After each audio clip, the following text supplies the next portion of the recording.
Hey guys, what's up? Welcome back to another video from Here But Not. Today I want to do a repotting video.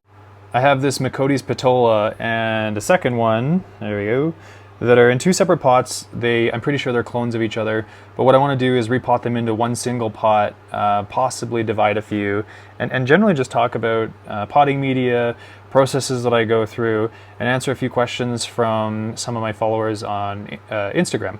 So let's take these out and get this started. All right. So I've set everything up and I'm going to talk about a lot of the variables that I have set out here. But this isn't just about repotting Macodes petola. That's what I'm going to use as the example. But I follow the same general ideas and perspectives when I'm repotting anything like an aroid, a phalaenopsis, or any of the other tropical plants that I have. And the biggest thing that I focus on is root health, aeration, and using a porous media that allows me to actively irrigate plants. And I've talked about that in previous videos a few times. I am a little concerned that this video is gonna go a little long, so I'll put chapters in so you can kind of skip to the areas. But rather than trying to make like a repotting video where I talk about something that's irrelevant to plants or whatever, I wanted to really focus on some of those like key nuggets of information that I feel allow me to be a better grower, share that information with you, and have you extract those details and modify the variables to your climate and conditions. This isn't like a universal, this is how you have to do it, but it's more to explain like, how do I understand and grow good plants or grow plants well? I know that I fumble my words all the time, but how do I get a Macodes petola to look like this? Because I know that this is something that a lot of people are like, what the hell, Dustin? My humidity is super low, it's like 30%, it's dry here, it's cold, like all of the things, the variables about growing plants, people would be like, you shouldn't be able to grow them well. And I think that starts at the potting media because it allows me to adjust how I water, which is important in keeping plants that are normally considered high humidity, like tropical plants, keeping them hydrated and happy. And if you remember in my aroid video, this was the Monstera Esqueleto or epipremNOIDes. It's been reclassified, I think. Let's not get into that. But you can see it's grown two big new leaves as well as this one, and it's established really well. And this, I think I did that video 2 or 3 months ago now. So I attribute why these grow well largely to the potting media that I choose, and I think that's, we're gonna talk about that. Before I get too much into the potting media, I do want to show some of the other jewel orchids I grow. I've had people say, oh, you must have a tetraploid or a triploid, and that's why your plant looks like this. And I just wanted to show, yeah, I actually do grow other jewel orchids and they grow well as well. If you remember, if you've watched my previous videos, this is Ludisia discolor, and when I had started this or showed this plant about a year ago, I had just taken it out of the terrarium. It was not doing well. It was a single growth plant, and I think now it's got about 7 or 8 new leads. And then this plant is just like blooming the crap out of itself right now. So obviously I had to show you guys. This is Phalaenopsis mariae, which I love. It smells so good. Like I'm filming and it's wafting fragrance, which kind of smells like citrus and cilantro a little bit to me. One thing I do also want to like acknowledge or recognize is that this Macodes petola has got some burnt leaves. It's not looking super hot. I have a theory that they go through like a seasonal dieback. I don't know if that's true for sure or not. I typically find that in spring I do get some dieback, but this is a lot worse. And that's because I haven't repotted the plant in 3 years. It's been in this tiny pot planted in peatmoss and perlite. And I think what's happening is that the old roots are, they're old. And normally the plant would ramble and send out new roots that allow it to capture new nutrients and things like calcium, which it's not getting right now. So it's called flagging. It happens with like fruit trees and stuff where the leaves start to die back when you are having problems with the root system, and then it's telling you like it's late, you should have repotted and it's time to do that now. There's tons of runners and leads. It's pretty crazy. I think that when I do the repot on this, I'm gonna try to avoid cutting it, but we'll see how it goes. I have a lot of like overhang that I don't know how that's gonna work. So we'll see how that goes. This is the first time I've done a repot on video, so I'm going to try and keep this short, but at the same time, I may have some struggles with it too. This other plant I had repotted on time, and as you can see, the leaves look a lot better. It had a bigger pot. I actually cut that one back a lot more and gave some of those cuttings away or traded them. Whereas this one, I was like, I want to see how big I can get this thing to go. Like, that's something I want to talk about too. A lot of people go like, oh, sell me a cutting, like give me a cutting of your plant. And I get that. I know that supply right now is tight because of COVID and stuff like that. Part of the reason that like my plants and collection look the way that I do is I don't cut them very often. I collect, I cherish, I value those plants. And if you're constantly cutting back a plant, especially like I see a lot of people with like Philodendron melanochrysum, cutting them back because they get kind of tall. Well, you're not going to get bigger leaves if you keep cutting them back, because the roots need to establish in order to feed bigger leaves and growth. And if you're constantly cutting a plant back and repotting that cutting, you're not going to get that size up because the roots need to establish so they can fuel and power the bigger leaves. Same thing goes for like the jewel orchids. If you're constantly cutting them because it's got like a new lead, you're inhibiting that plant's ability to amount a larger biomass, which can then improve and fuel more growth. Like if you think about these things, leaves being solar panels, if I have 50 solar panels, that's going to allow me to power more plants and more roots and more growth than if I have 2 solar panels. So for me, I know that a lot of people are like, oh, take cuttings, do cuttings. And I'm like, yeah, I do a couple times a year and for select situations or people or trades. But in general, I'm trying to show that I know what I'm talking about when growing plants. I'm not trying to make money off selling cuttings. So that's just kind of like a side or a caveat about that. Let's talk about potting media, because I think that potting media is a mystery to a lot of people, right? Like you see arguments online. I have opinions online about things like water culture and semi-hydro and bark and sphagnum moss and peatmoss and all of these options that we have. And I want to like take a step back from that and kind of talk about how potting media variables, each one of those things like inert LECA or pumice or perlite or peatmoss, sphagnum moss, how all of those things affect root health of a plant. And in my experience and with all of these plants, you can use any one of those things, but depending on what you choose to use, you have to alter how you water or what your general conditions are. And if you're in a place that's super humid, then maybe certain potting media don't work as well for you, while other ones work really well. Or if you're in really dry conditions, then certain potting media don't work well for you, but other ones do, or you have to adjust or modify those. The one plant in the front here is Peatmoss and Perlite 50/50. That plant grew really well. I know it looks like shit right now, but like for the last year, 2 years, it's done fantastic and has looked really crazy. It's in a bunch of my like posts on Instagram. The other plant is potted in a standard orchid mix. So it's bark, sphagnum moss, perlite, and charcoal. And the other ones down at the end here, they're planted in pure sphagnum moss. So what you use isn't so much important as how it affects your routine and your climate. So this part here might be a bit boring, but I want to talk about how each of those individual variables are important and how you can combine them to achieve the goals that you want out of your potting media. So when we talk about different options or variables for potting media, the most obvious thing for orchids is bark. But there's actually 2 different types of bark. There's fir bark and pine bark. Pine bark is Orchiata. A lot of people have kind of gravitated towards this in the last probably 2 to 4 years. Pine bark lasts a lot longer. It's a denser wood. It's also been treated with lime, so it has an additional calcium in there and it causes the pH of your soil or substrate to go up. Fir bark, on the other hand, it's like a softer wood. It's more dense. It holds more water overall, and it also can acidify and break down faster. Both have functions and values depending on the type of plant that you're growing. I prefer using fir bark, though I do use pine bark for the plants that I don't like repotting as much, like Paphiopedilums. And sometimes I just blend them together. Honestly, as long as you have enough airflow, if you're using a lot of perlite and pumice, then the degradation and breakdown of the wood becomes extended somewhat.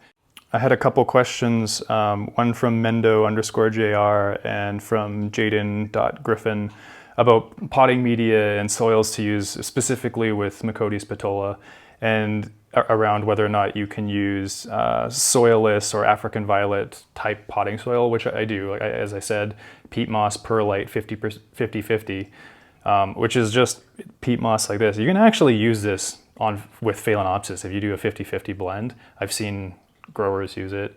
The biggest thing is you have to adjust how you water, because it's going to dry out slower because it's a denser potting media, and so airflow doesn't get to the middle as well as it does in a bark mix. So plus it holds more water because it's more dense. So if this thing holds, for example, 100 milliliters of water, this one's going to hold probably 25 milliliters because the pine bark is dense, and this might hold 50 milliliters. And those aren't exact numbers, but I just want to kind of illustrate the difference in how much water it holds will affect how fast it dries out over time. So I do use a bit of Peatmoss. The problem with Peatmoss is it's small and it's tiny and it fragments, so it can slow the dryout rate with the potting mix. And if you have certain plants that are sensitive to anaerobic or low oxygen flow, then it causes root rot pretty easily, or it can cause root rot. I'm not going to say it does. Also, over time, it can cause root rot more easily, because as that decays and it continues to compact and plug air holes and air flow into the middle of the pot, then you can run into problems. And potentially that's why this plant is flagging and having issues too. Maybe the potting media is just really dense because it's been 3 years and it's rotted and has now collected around the roots, even though there's lots of perlite in there. The most obvious thing a lot of people use for orchids is sphagnum moss. Sphagnum moss can be really great because it holds so much water. It's like 18 times its weight. 18 times its like dry weight it can hold in water, which is insane to me, right? Like that's so much water, which also means an entire like 8 cup or 4 cup measuring cup like this, what is it, 4 cups, will take so much longer to evaporate all that water, because it's 4 cups of water versus this maybe holding a quarter, an eighth, or a 16th of a cup of water. So it's just, this is going to evaporate water faster, this is going to be slower. So you can see how, if you understand those variables and how this holds more water and dries slower because it has less airflow because it's denser, and this holds less water but has more airflow because it's larger and denser, that it affects the total dryout time in the roots. You can mix and blend and put things together and adjust so that it matches your dryout rate in your climate that you want to achieve. I'm feeling like I'm saying the same thing forward and reverse a little bit, so I want to try and just get on with this. And I'm sorry if it sounds like I'm rambling a bit. I want to tighten that up. So last couple things, LECA. I like using this at the bottom of the pots. There's this whole thing online right now saying that pebbles in the bottom don't increase drainage. They fucking do. I don't care what people say about that. If you do a test and you put pebbles and LECA in the bottom of a pot versus one that doesn't have it, the potting media dries faster. Why? Probably because there's less dense media in there overall. 2, it allows the water to drain out the holes and allows air to flow into the pot. Whereas if you have a dense media in there, it's plugging the holes, and the only air contact space you have is at the holes. So I like LECA or pebbles or any type of, I'll even use charcoal or perlite or pumice at the bottom. Point is, there are options you can use and variables that you can include in your potting media. This is like a general pre-mixed blend. It's that fir bark, perlite, sphagnum moss. Love that stuff. This is basically what we're going to be planting the Macodes petola in, but I'm going to add a bit more sphagnum moss. Again, just sphagnum moss. And the last thing I want to talk about are organic fertilizers. I've talked about organic fertilizers a lot in previous videos. I love them. I think that synthetic fertilizers are great, but maybe they just don't include all of the stuff that a plant needs. I don't know. It is the one thing that changed. I have many articles where I talk about it and clips of information where I talk about organic fertilizers. In my personal opinion and experience, organic fertilizers can really give your plants that boost, but you have to be careful about not using too much.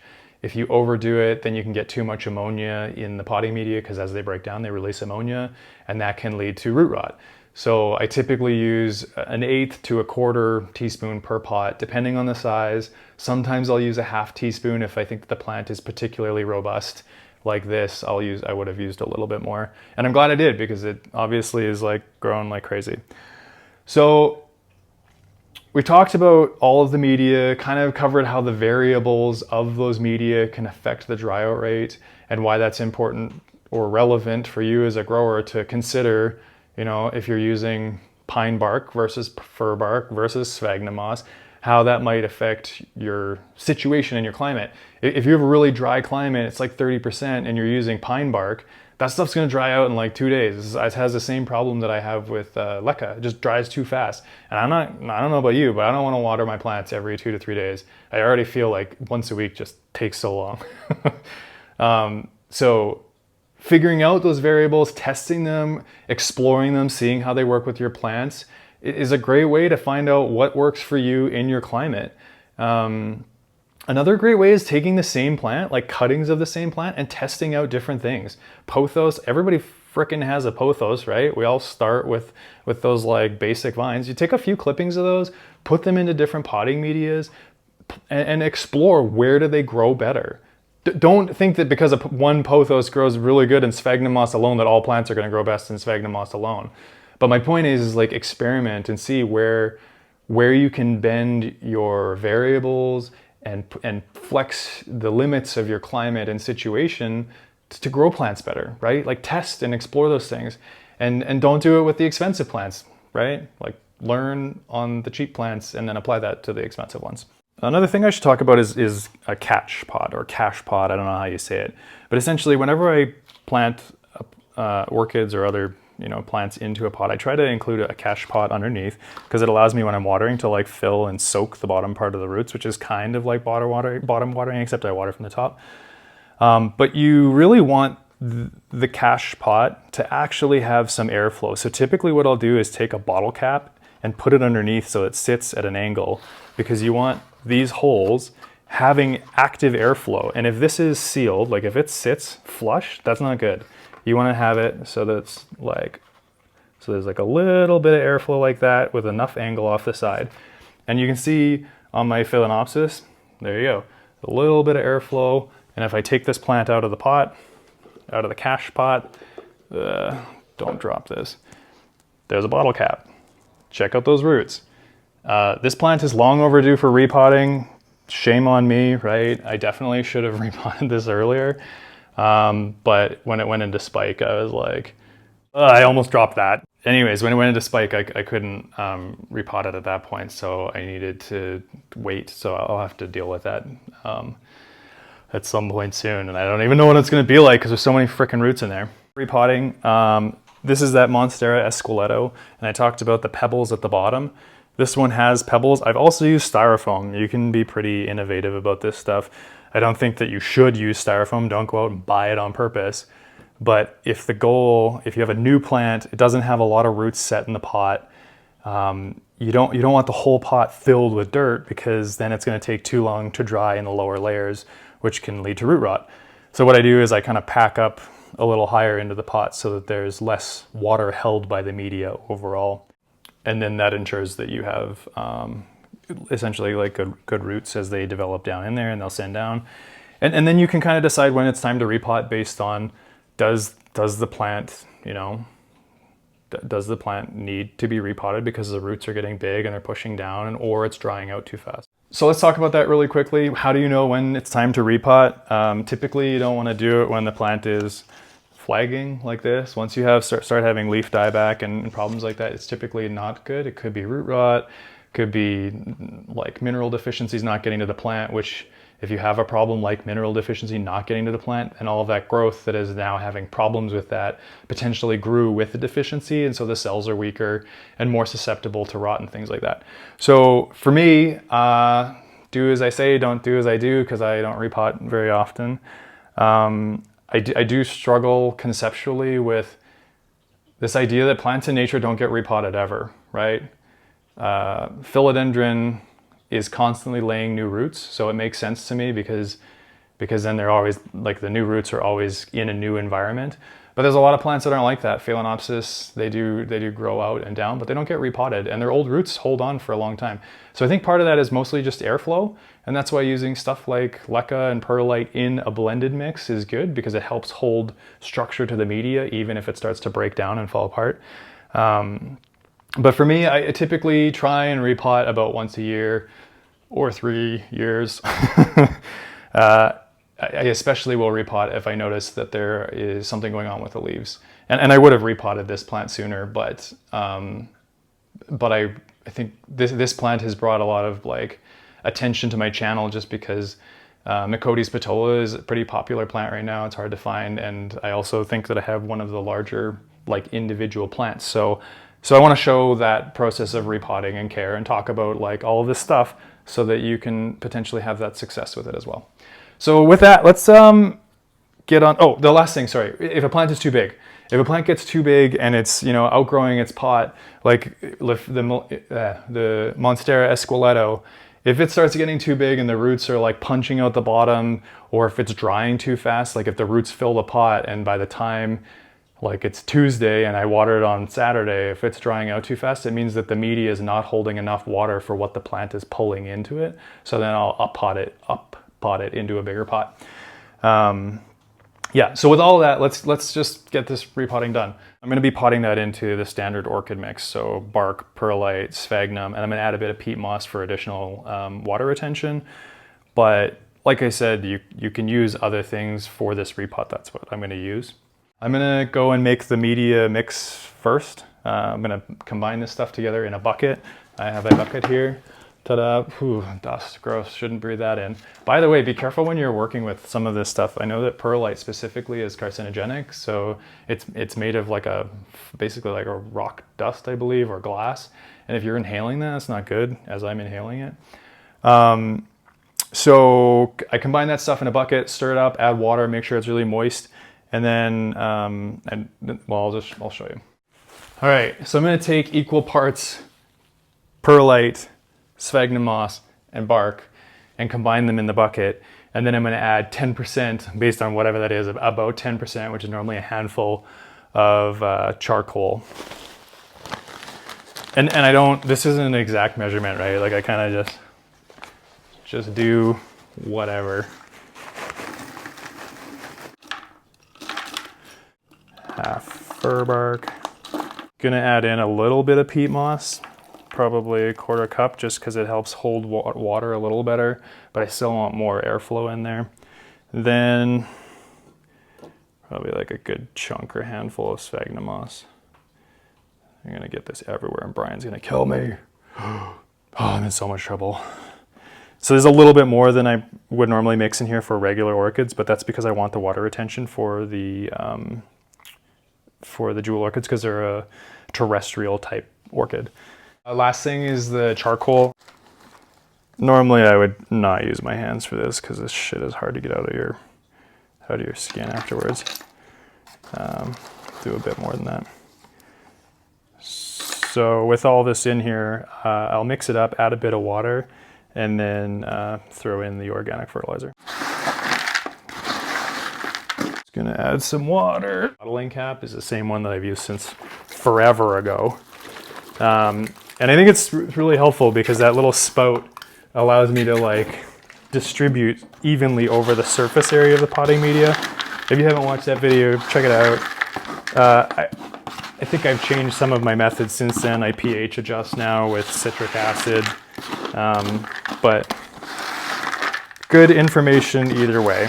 So it's like pretty moist. I think I want to add a bit more water and make sure that it's like soaked in. If it's dry at all, it's not as ideal when you're potting a new plant in there. Like a little mini container that I use, it's half blood meal and half glacial rock dust with some other stuff like insect frass, just like a mix. I sprinkle that evenly across. I'm gonna do 2 scoops because these plants are pretty heavy feeders. And then I'm gonna be mixing that in so that when I repot, it's kind of evenly distributed across the soil. I feel like a chef cooking up some orchid roots. All right, so next up we will put the LECA at the bottom of the pot. I do want to go rinse that quick, and I'm not going to put that on video just because it's silly. As you can see, the LECA's in the bottom. It's probably about 1 inch or so. I just want enough that it's going to cover the holes. I'll go rinse this now.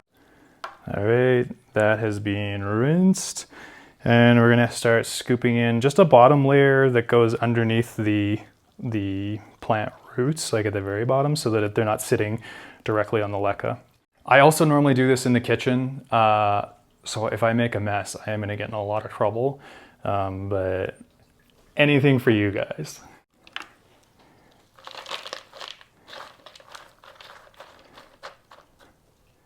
So it's got like a good even covering on the bottom. Sometimes I'll also like build it up a little bit more so that there's more of the chunkier stuff at the bottom.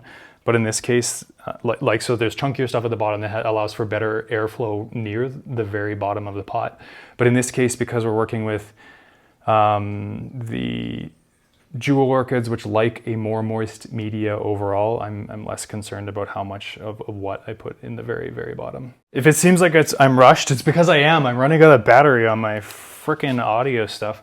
So let's unpot this. I am not sure how this is gonna go. Like I said, I normally do this at the sink. This might not go as well as I want. Guys, this is stressful. Scary. Okay. Pumice at the bottom, and the roots actually look pretty good. There's some new growth there. In general, I think that this plant is actually, it's an entirely one single plant. I haven't ever taken a cutting or divided this one. So I'm gonna put this right in the middle of that pot. I don't actually know if the other plant's gonna fit. We'll see how this goes. I'm gonna film this, but I'm not really sure what I'm gonna do here. When I'm repotting, I don't want to destroy a lot of the old roots. The nice thing is the old roots on this are doing really well. I can see them growing and stuff, so that's a good sign. I think the other thing I'm going to do is clean up some of these leaves and just cut them off. If you're ever cutting plant material, always flame your scissors or materials that you're using, because a lot of plants will carry viruses. And especially mass-produced cloned plants are at a higher risk for that, because the people using the cutting tools didn't use proper sterile techniques, and viruses can survive things other than, like, they can't survive heat, but they can survive like disinfection stuff if you don't perfectly disinfect. If a viral thing survives in a crack or whatever, it can carry into your plants. It's especially common if you have Monstera Adansonii. There's a bunch of those out right now that are infected with the mosaic virus, and you'll see the leaves kind of create this weird mottling or crimping and yellowing. So when you're cutting plants and propagating, it's a good idea to flame your materials just to make sure you're killing any viruses. I'm gonna go cool these off. Hooray. So I'm just gonna go through and cut off any leaves that have dead tissue on them, so that the plants underneath the leaves growing underneath and the sections underneath are actually getting light. My biggest concern right now is that you've got dead tissue covering live leaves, and that's not, like, it's not a big problem necessarily, but it's not good for the plants that are trying to get access to light and grow. So I'm just going through and cleaning these dead chunks out. Plus it makes it look nicer in the end. All right, so typically when you're repotting like this, a big plant, you could take propagations and cut some of these longer pieces off and reroot those.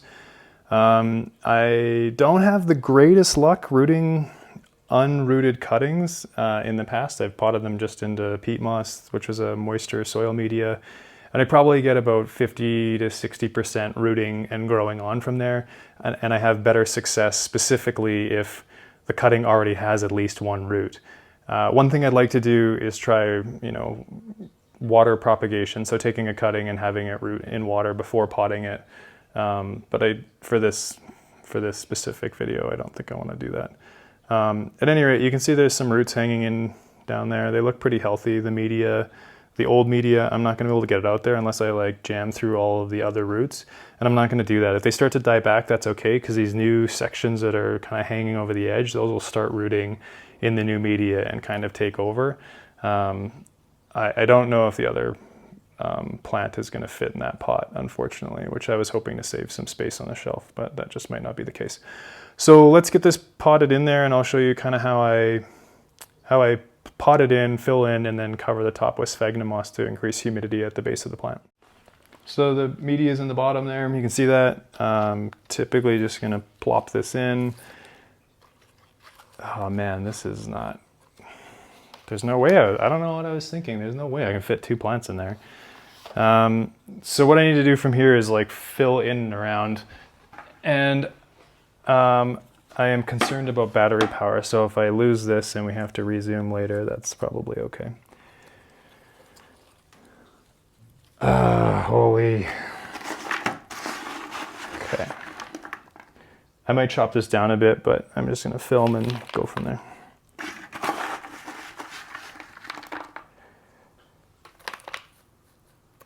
Okay, so I've mounted it in the middle just because of the way that this plant is naturally growing. I would typically do the opposite of that and mount it well, along the edges, not in the middle. But this guy already has a big cavity in the middle because of what I pulled out.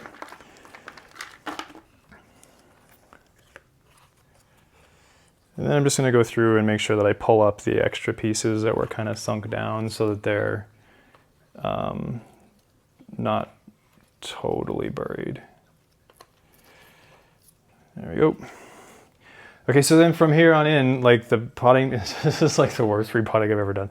Anyways, so from here on in, normally I would like pack it in, but there's so many freaking leaves on this. I'm just gonna take sphagnum moss and tuck it in there. I have tweezers to help with that, but initially I'm just gonna take chunks of the sphagnum and to fill in any of these spots with sphagnum like this so that it kind of fills in close to the plant.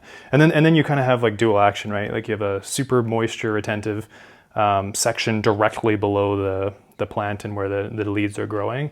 And then further down, it's a little bit more airy and the plants can reach down and still get oxygenation as they get longer.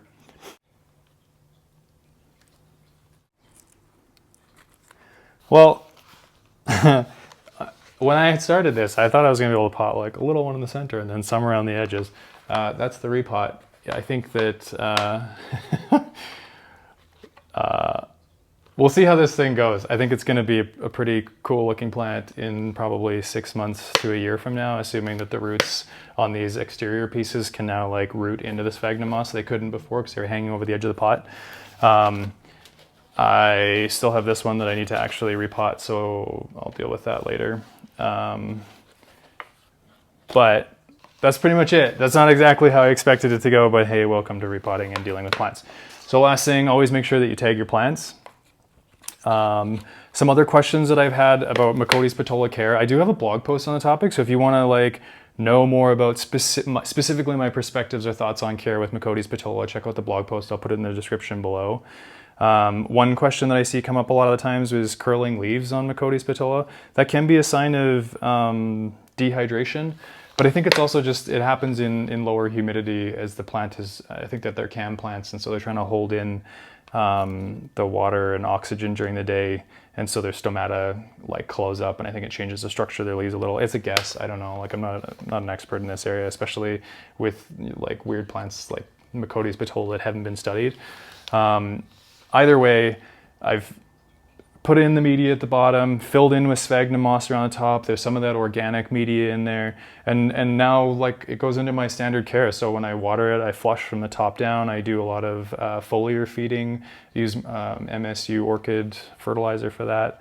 And the aftercare is I put it under the lights near an east-facing window and let it grow. And that's how, you know, a plant like this gets to be the size that it is. So I'm going to just make sure that I didn't miss any questions. I did have specifically a question from Sean.Fisher78. Do you suspend water or fertilizing after repotting? And I don't, generally. If I'm repotting a Phalaenopsis that has a lot of roots that are kind of delicate and I crack or break a lot of those, then I might hold off for a few days. But something like Macodes petola that it needs moisture consistently and doesn't like drying out, I'll do a repot and immediately water. And typically at that same time, I'll like look for holes in the media that are around the base of the plant where I want the roots to have moisture and kind of go in with those tweezers and fill in. To everybody else who asked questions, small cat, tall cat, more black pepper, make believe, orchid theory, Crocodile, all of you guys, thank you so much for submitting questions. I'm having a bit of a struggle trying to like coordinate inserting those questions. So I hope that I answered all of them. But you can always DM me on Instagram and ask me if you have specific questions. I do try to answer everyone, but I am getting more busy and whatnot. So I think that that's going to wrap it up. I'm going to water these and put them back by the window and then get on to watering the rest of my collection. Oh, he's so mad. I woke him up to say hello. Grumpy kitty. Oh, it's okay. Anyways, thanks guys. Have a great day. Talk to you soon. Bye.